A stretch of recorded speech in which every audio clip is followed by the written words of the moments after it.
ચૂંટણી નજીક આવી રહી છે ત્યારે આ એસઆઈઆર ફોર્મ ભરવું ખૂબ જ અગત્યનું બની ગયું છે. ઘણા લોકોને એસઆઈઆર ફોર્મ કેવી રીતે ભરવું, તેમાં શું પુરાવા આપવા, કઈ રીતે એને ફોર્મ ફિલઅપ કરવું તે લઈને મૂંઝવણ જોવા મળી રહી છે. ત્યારે આ તમામ મૂંઝવણોનો આપણે સવાલના જવાબ મેળવીશું કલેક્ટર શ્રી સૌરભ પારકી પાસે.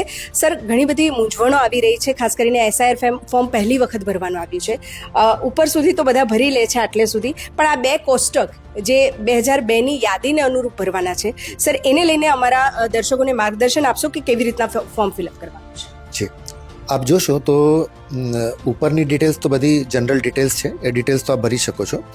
જે બે અલગ અલગ કોલમ્સ છે, એમાં જે લેફ્ટ હેન્ડ સાઈડનો જે કોલમ છે, એમાં જો આપ પોતે જો મતદાર છો, જો 2002ની યાદીમાં જો હો, તો તમે તમારું ડિટેલ્સ અહીંયા ભરવાનું છે. જો તમે 2002ની યાદીમાં તમારું પોતાનું નામ ના હોય તો તમારા પેરેન્ટ્સ હોય કે ગ્રેન્ડ પેરેન્ટ્સ હોય, એમનું નામ, જેનું નામ તમે 2002ની યાદીમાં આઈડેન્ટિફાય કરી શકો છો, એમનું નામ આ બાજુ ભરવાનું છે. એટલે બેમાંથી આપણે એક જ કોલમ ભરવાનું છે. સર, ઘણી કન્ફ્યુઝન એ પણ છે કે બીજા જિલ્લામાંથી અત્યારે સુરતમાં આવ્યા હોય તો એ લોકોને કેવી રીતે એમાં મતદાર યાદીમાંથી એમનું નામ લેવું કે ક્રમાંક લેવું?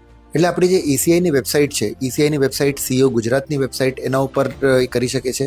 તમારા બીએલઓનો સંપર્ક કરી શકો છો. અને મેઇન આપણે આવતીકાલે અને પરમ દિવસે 15th અને 16th સવારે 9 વાગ્યાથી 1 વાગ્યા સુધી બીએલઓસ પોતપોતાના મતદાન બૂથ જે છે એમાં બેસવાના છે. એમાં આપ સંપર્ક કરીને તમારું સર્ચ કરીને ફોર્મ ભરીને તમે ત્યાં સબમિટ કરાવી શકો છો. સર, ઘણીવાર ભાડૂત જે હોય, ભાડુઆતથી રહેતા હોય, એ લોકોને પણ આ ફોર્મ ભરવા માટે મુશ્કેલી આવી શકે છે. તો એ લોકો કેવી રીતે ફોર્મ ફિલઅપ કરશે કે પહેલાં બીજે રહેતા હોય ને અત્યારે બીજે રહેતા હોય?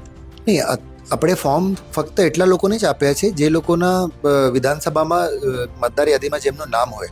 એટલે ભાડુતવાળું પ્રશ્ન નથી આવતો. જે તમે ત્યાં રહેતા હોય અને તમારું નામ ચાલુ હોય તો તમારે આ ફોર્મ સેમ રીતે ભરવાનું છે. 4 ડિસેમ્બર સુધી આ ભરવાનું છે. 4 ડિસેમ્બર પછી જો આ ફોર્મ ભરવું હોય અથવા તો કોન્ટેક્ટ કરવો હોય તો ક્યાં સંપર્ક કરવો ફોર્મ ભરવા? 4 ડિસેમ્બર પહેલાં જો ફોર્મ ના ભરાય તો જે આપણી મતદાર યાદી, ડ્રાફ્ટ મતદાર યાદી આપણે 9 ડિસેમ્બરે પ્રસિદ્ધ કરવાનું છે. એમાં કોઈનું પણ નામ નહીં આવે. જો ફોર્મ પાછા નહીં આવે તો એમનું નામ સમાવેશ કરવામાં નહીં આવે.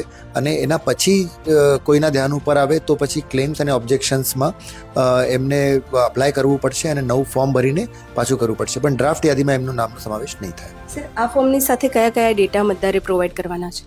ફોર્મ સાથે કોઈ બીજા ડેટા પ્રોવાઈડ કરવાની જરૂર નથી. અમે મતદારોની જાગૃતિ માટે કહીએ છીએ કે જો એમની મેપિંગ 2002 સાથે 2002માં કોઈ સાથે મેપિંગ નહીં થતું હોય તો જે ઇલેક્શન કમિશન ઓફ ઇન્ડિયા દ્વારા જે પ્રિસ્ક્રાઇબ 2-3 ડોક્યુમેન્ટ્સ છે, એ મતદાન જે એમાં જોશો તો એ દસ્તાવેજોની યાદી અલગ અલગ કેટેગરીઝમાં લખ્યું છે.